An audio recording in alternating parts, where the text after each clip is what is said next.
Bagaimana jika saya memberitahu Anda bahwa Australia bisa segera terlihat seperti ini? Seaneh apapun kedengarannya, ada sebuah mega proyek yang mampu sepenuhnya mengubah geografi negara ini. Di sini, di benua berpenghuni paling kering di bumi, air adalah sebuah paradoks. Di satu sisi, di tengah negara ini terletak pedalaman Australia, sebuah gurun yang membentang beberapa juta kilometer persegi. Di sisi lain, hanya beberapa ratus kilometer jauhnya, di pantai tropis Queensland, adalah kebalikannya. Setiap tahun, hujan monsun mengguyurkan miliaran liter air tawar ke sana. Air yang mencapai Samudra Pasifik hanya dalam beberapa hari. Perbedaan ini melahirkan sebuah ide rekayasa yang ambisius pada tahun 1938, skema Bradfield. Dibayangkan oleh John Bradfield, pria di balik Sydney Harbour Bridge yang ikonik, proyek visioner ini mengusulkan untuk mengalihkan air dari sungai-sungai yang mengalir di sepanjang pantai timur laut Queensland menuju pedalaman Australia yang kering, memaksa air tersebut untuk mencapai danau garam terbesar di Australia, Danau Eyre. Tujuannya sangat monumental, untuk mengairi jutaan hektar, menyuburkan wilayah tandus di jantung negara ini, dan bahkan secara permanen mengubah iklim regional melalui penguapan laut pedalaman yang baru. Bahkan hingga hari ini, skema Bradfield tetap menjadi fantasi nasional yang besar. Sebuah janji yang selalu membuat kalangan politik terobsesi setiap kali terjadi kekeringan besar. Solusi pertama saya adalah membangun skema Bradfield. Skema tipe Bradfield. Skema Bradfield. Skema Bradfield.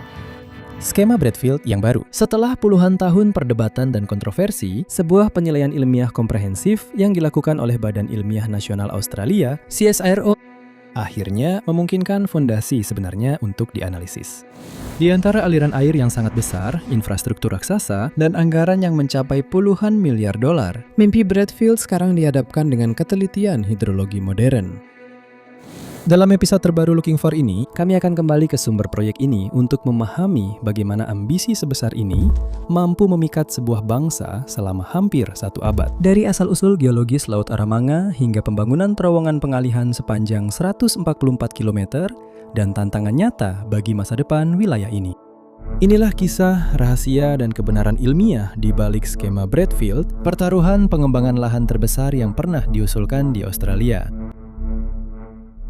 Untuk memahami gagasan John Bradfield, kita harus terlebih dahulu melihat bagaimana benua Australia terbentuk. Dan untuk melakukan itu, kita harus kembali ke masa lalu, jauh sebelum kemunculan manusia pertama. Sejarah geologi Australia dimulai pada zaman dinosaurus, 180 juta tahun yang lalu. Benua pulau ini sama sekali tidak seperti gurun. Pulau ini terhubung dengan sebuah superbenua, Gondwana. Iklimnya lembab dan daratannya dipenuhi hutan lebat yang kaya akan kehidupan. Sebuah era yang jauh namun masih meninggalkan jejak utuh hingga hari ini. Di bagian paling utara negara ini, beberapa hutan tropis hampir tidak berubah sejak saat itu. Di sepanjang pantai timur berdiri Great Dividing Range.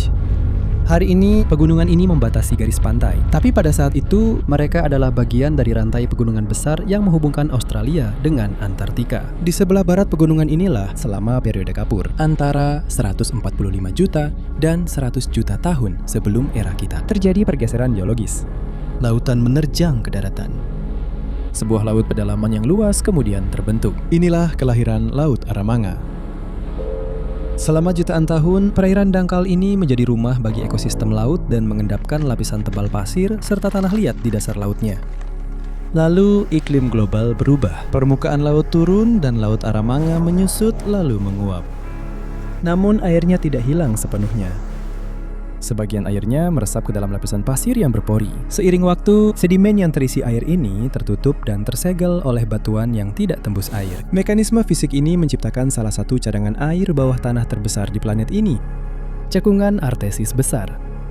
Sebuah akuifer raksasa, warisan langsung dari Laut Aramanga. Kemudian permukaan bumi terus bergerak. 30 juta tahun yang lalu, Australia akhirnya terpisah dari Antartika. Di pulau baru ini sepenuhnya terpisah dari seluruh dunia, reptil, burung, dan mamalia pertama berevolusi secara mandiri. Isolasi total yang menjelaskan kemunculan spesies unik saat ini. Namun pergeseran benua ini memiliki arah yang pasti, ke utara. Australia perlahan-lahan bergerak menuju khatulistiwa dan daerah tropis, dan benua itu menghangat tanpa henti. Curah hujan semakin berkurang, dan selama ribuan tahun, dataran luas di tengah akhirnya mengering. Angin panas mengikis batu-batu dan mengubahnya menjadi pasir. Bentuk-bentuk lahan yang kita lihat hari ini di pedalaman sebenarnya tidak lebih dari sisa-sisa pegunungan kuno yang telah terkikis oleh erosi. Besi yang secara alami terdapat di dalam tanah teroksidasi.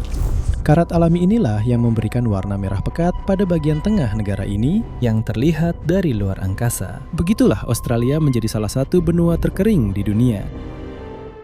Dan tepat pada sejarah geologi inilah John Bradfield mendasarkan pemikirannya pada tahun 1930-an. Insinyur dan arsitek Australia tersebut menghabiskan waktu lama menganalisis topografi negara itu. Pertama, dia mengamati bahwa Great Dividing Range berfungsi sebagai dinding alami yang menahan curah hujan deras di pantai timur. Ia juga tahu bahwa gurun tengah berada di atas cekungan artesis besar. Dua pengamatan ini membawanya pada satu kesimpulan. Jika dia bisa menembus pegunungan ini dan mengalihkan sungai-sungai pesisir ke arah barat, maka bisa mengisi kembali cekungan bawah tanah ini. Tujuannya sangat ambisius. Menggunakan rekayasa untuk mengembalikan air tepat ke tempat di mana air itu pernah berada jutaan tahun yang lalu. Australia adalah benua berpenghuni paling kering di planet ini, tetapi juga merupakan benua yang mengalami variasi cuaca paling ekstrim. Sementara bagian selatan dan tengah negara ini mengalami tahun-tahun kekeringan, Queensland Utara yang tropis justru menghadapi kenyataan sebaliknya. Ini adalah wilayah terbasah di Australia, disapu oleh angin muson yang mengguyurkan air dalam jumlah sangat besar ke lautan. Selain ketidakseimbangan iklim ini, ada pula paradoks demografis dengan luas 7,7 juta kilometer persegi. Australia adalah negara terbesar ke-6 di dunia. Hari ini, negara ini memiliki hampir 27 juta penduduk, yang berarti rata-rata kepadatan penduduknya hanya 3 orang per kilometer persegi. Namun, angka ini menyesatkan. Sebagian besar benua ini adalah gurun atau semi-gurun dengan potensi pertanian yang sangat rendah. Akibatnya, Australia adalah salah satu negara yang paling urban di dunia. Hampir 91% penduduknya tinggal di daerah perkotaan. Orang Australia sebenarnya terkonsentrasi hanya di 1% wilayah negaranya, menyisakan sebagian besar wilayahnya tidak berpenghuni. Jika kondisi wilayah yang nyaris kosong ini memang nyata saat ini, hal itu bahkan lebih mencengangkan pada tahun 1930-an. Pada tahun 1938, Australia hanya memiliki 6,9 juta penduduk. Sebagai perbandingan, pada waktu yang sama, sebuah negara seperti Britania Raya 30 kali lebih kecil, sudah menampung hampir 47 juta orang. Dari pengamatan ganda inilah skema Bradfield lahir pada tahun 1938. Pada saat itu, konteks geopolitik saat itu sangat tegang. Bagian utara negara itu hampir kosong, dianggap sebagai kelemahan besar, benar-benar rentan. Ketakutan ini dengan cepat menjadi kenyataan. Pada Februari 1942, di tengah Perang Pasifik, tentara Jepang mengebom kota Darwin di pantai utara. Trauma Perang Dunia Kedua dan kerentanan ekstrim negara ini sangat membekas dalam doktrin nasional, perbanyak penduduk atau binasa. Untuk menjadi bangsa besar yang mampu menjaga perbatasannya, Australia harus memukimkan penduduk dalam jumlah besar dan mengembangkan pertanian di pedalaman. Tapi untuk melakukan itu, dibutuhkan air. Dan untuk memiliki air, itu harus mengatasi kendala geografis. Pria yang menerima tantangan ini bukanlah sosok yang tidak dikenal. Itu adalah John Bradfield.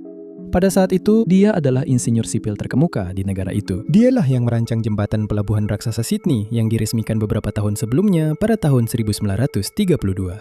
Sebuah prestasi teknis sejati pada masanya. Sebuah jembatan dengan panjang total 1.149 meter, yang lengkungan baja monumentalnya menjulang setinggi 134 meter di atas permukaan air. Rekor ketinggian di kota ini yang tidak akan terlampaui hingga beberapa dekade kemudian, pada tahun 1967, oleh Australia Square Tower dan ketinggiannya yang mencapai 170 meter. Juga arsitek dari Story Bridge yang megah di Brisbane, Bradfield adalah seorang pria yang telah membuktikan kemampuannya dalam menguasai baja dan gravitasi. Berbekal pencapaiannya, dia kemudian memutuskan untuk menaklukkan alam. Proyeknya mengandalkan keunggulan geografis utama. Sungai-sungai tropis besar di Queensland seperti Sungai Tuli dan Herbert. Sungai-sungai ini berasal dari dataran tinggi di sebuah dataran tinggi yang terletak di atas wilayah sekitarnya. Jadi, sang insinyur membayangkan sebuah jaringan besar bejana berhubungan yang beroperasi hanya dengan gravitasi untuk menangkap air sebelum mengalir ke laut. Mekanismenya direncanakan sampai hitungan milimeter. Bendungan pertama menangkap air Sungai Tuli dan mengalirkannya melalui terowongan sepanjang 16 km ke Sungai Herbert. Bendungan kedua menahan air dan mengalirkannya ke cekungan ketiga, yaitu cekungan Sungai Burdekin. Kemiringan alami medan mengarahkan air ke lokasi strategis yang disebut Hell's Gates. Disinilah titik kritisnya berada. Di Hell's Gates, Bradfield merencanakan pembangunan sebuah bendungan setinggi 122 meter. Dari waduk ini, airnya akan mengalir deras ke dalam terowongan bawah tanah sepanjang 144 km yang digali menembus batuan pegunungan untuk mencapai Sungai Flinders. Sementara saluran air bawah tanah yang sangat panjang baru mulai muncul di Amerika Serikat pada periode yang sama, seperti Aqueduct Delaware di New York yang panjangnya 137 km. Dimulai pada tahun 1937. Mengebor terowongan seperti itu di bawah pegunungan Queensland merupakan tantangan rekayasa yang sangat besar bagi Australia. Namun, visi Bradfield tidak berhenti sampai di situ. Sejak saat itu, air itu akan mengalir menuju pedalaman negara dan harus mengakhiri perjalanannya di tempat yang sangat spesifik. Danau Eyre. Terletak di jantung gurun, 15 meter di bawah permukaan laut, ini adalah titik alami terendah di Australia. Tapi yang terpenting, ini adalah danau garam terbesar di negara ini dan di seluruh Oseania, mencakup area seluas 9.300 km persegi. Biasanya tidak lebih dari sebuah cekungan garam yang sangat luas, yang mengering akibat iklim kering di wilayah tersebut. Hanya saat banjir besar terjadi, cekungan itu bisa terisi. Menyajikan pemandangan yang singkat sebelum airnya benar-benar menguap dalam 2 atau 3 tahun. Justru fenomena alam inilah yang ingin dikendalikan oleh Bradfield. Dia yakin bahwa dengan terus-menerus mengalirkan air sungai ke dalam, hal itu akan memutus siklus penguapan ini dan menciptakan laut pedalaman permanen yang sesungguhnya. Di bawah terik gurun, laut ini akan memicu penguapan besar-besaran, menghasilkan awan baru dan hujan yang teratur. Jadi, tujuan akhirnya bukan hanya untuk mengairi tanah, tetapi juga untuk mengubah iklim Australia. Namun 1 tahun sebelum kematiannya, pada tahun 1942, sang insinyur memutuskan untuk mengubah rutenya sendiri. Dia mengusulkan versi kedua dari rencananya untuk mengalihkan air ke cekungan drainase lain. Tujuannya adalah untuk melewati cekungan Sungai Flinders dan mengirim air langsung ke Danau Webb dan kemudian ke Sungai Thomson. Rute baru ini benar-benar mengubah infrastruktur raksasa tersebut. Terowongan bawah tanah ditinggalkan demi 2 pipa kolosal dengan diameter lebih dari 7 meter. Diletakkan langsung di atas tanah, pipa-pipa ini akan membentang hampir 400 km. Dan agar air bisa melintasi medan tanpa terowongan, bendungan Hell's Gate harus dinaikkan hingga setinggi 152 meter. Biaya versi baru ini diperkirakan setara dengan 2,8 miliar dolar. Saat ini, sebuah visi berani yang berhasil memikat seluruh generasi warga Australia. Setiap kali terjadi kekeringan besar, skema Bradfield kembali muncul di media sebagai solusi utama untuk menjinakkan Australia. Dan memang ada alasannya. Gagasan memaksa air mengalir ke arah gurun hanya dengan kekuatan gravitasi tampak luar biasa. Namun ketika dihadapkan dengan presisi hidrologi modern, apakah mahakarya teoretis yang dirancang pada tahun 1930-an ini benar-benar memungkinkan untuk diwujudkan saat ini? Untuk menjawab pertanyaan ini, kita perlu melompat sedikit ke masa depan. Pada tahun 2020, Badan Ilmiah Nasional Australia, CSIRO, memutuskan untuk membuka kembali kasus ini yang sudah berusia lebih dari 80 tahun. Tujuannya jelas, yaitu meninjau kembali seluruh rencana Bradfield tahun 1938 dan 1942, serta menguji perhitungan para insinyur melalui telaah hidrologi modern. Dan sekarang, kembali ke kesimpulan CSIRO. Kesimpulan pertama dari laporan ini sangat menarik. Secara teori, intuisi Bradfield memang benar. Meskipun dia hanya memiliki barometer sederhana untuk memperkirakan ketinggian wilayah itu, rute topografi yang dia buat ternyata sangat akurat.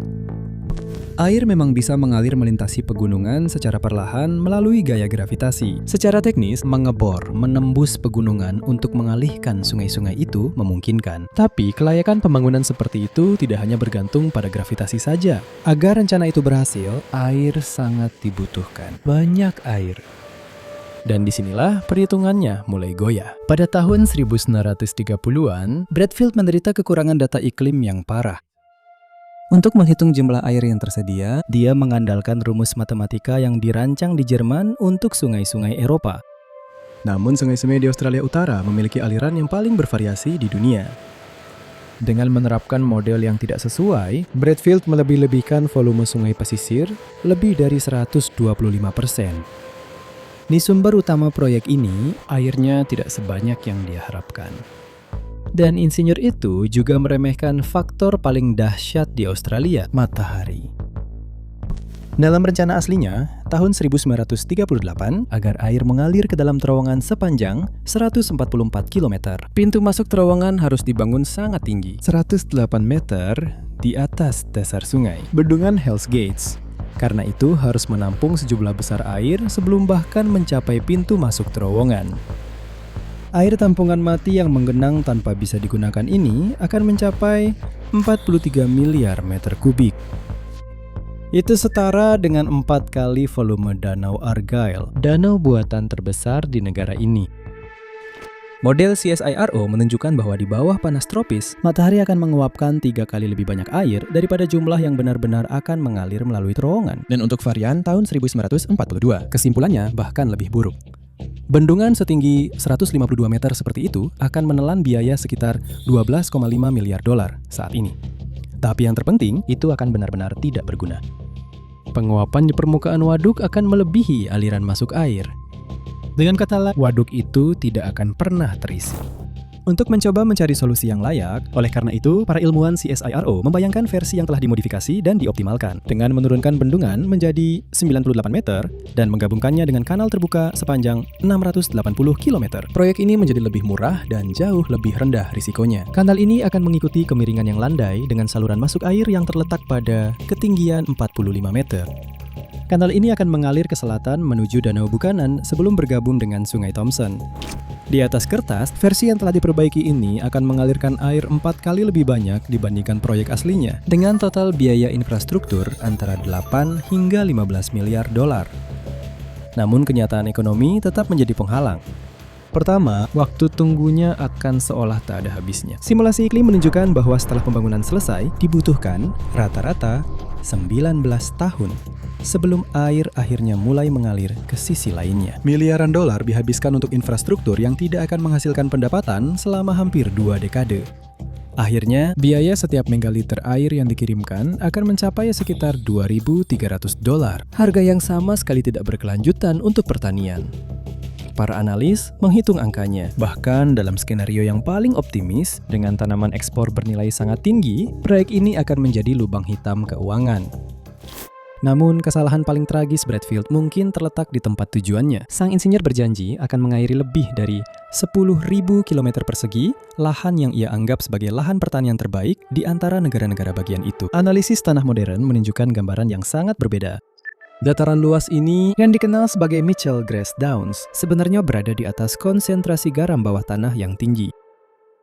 Menuangkan air irigasi dalam jumlah besar ke tanah-tanah ini akan menyebabkan salinisasi sekunder. Air tersebut akan membawa garam ke permukaan, menjadikan tanah tersebut secara permanen tidak subur.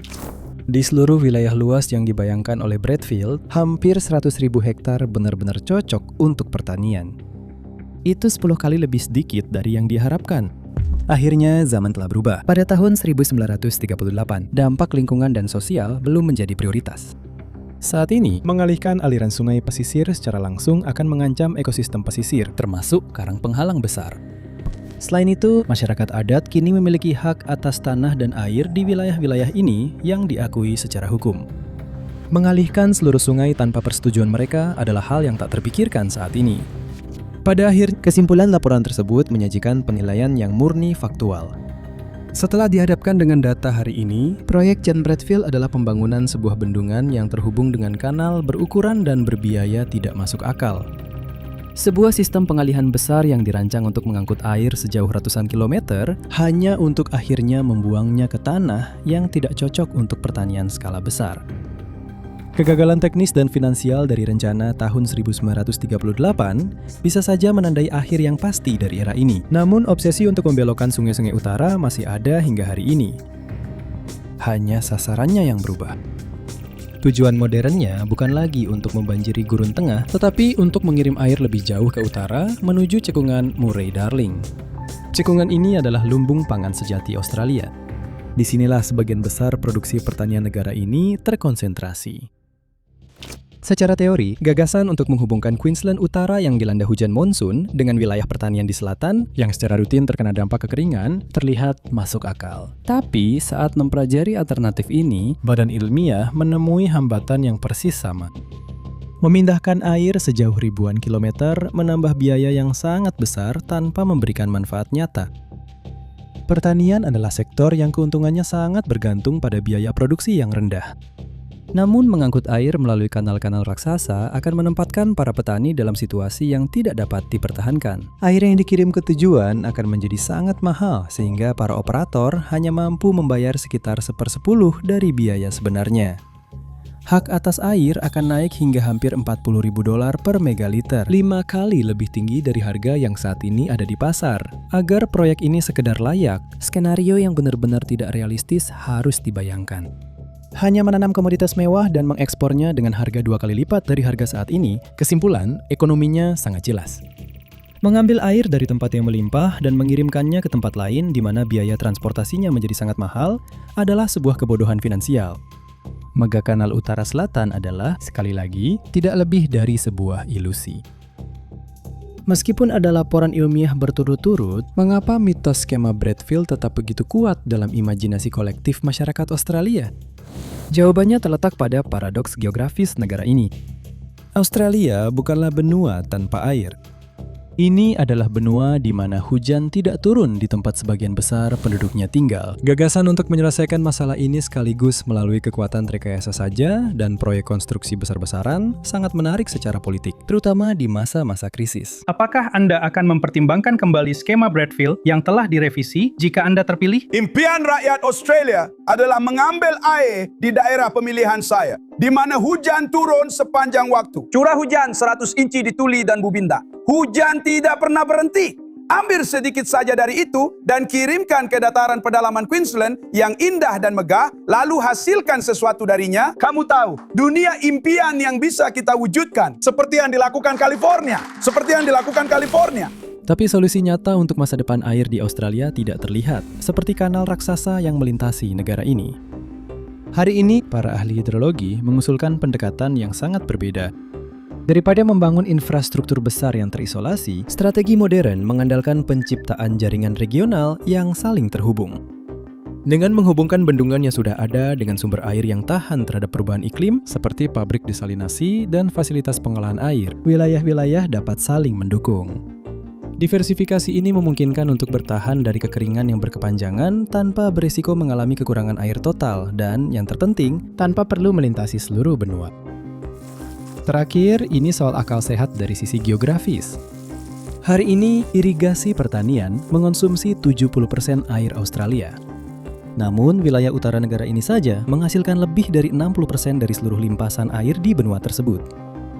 Daripada menghabiskan puluhan miliar untuk membawa air ke tanaman di selatan, logika ekonomi justru menunjukkan sebaliknya. Kembangkan pertanian di tempat air sudah tersedia.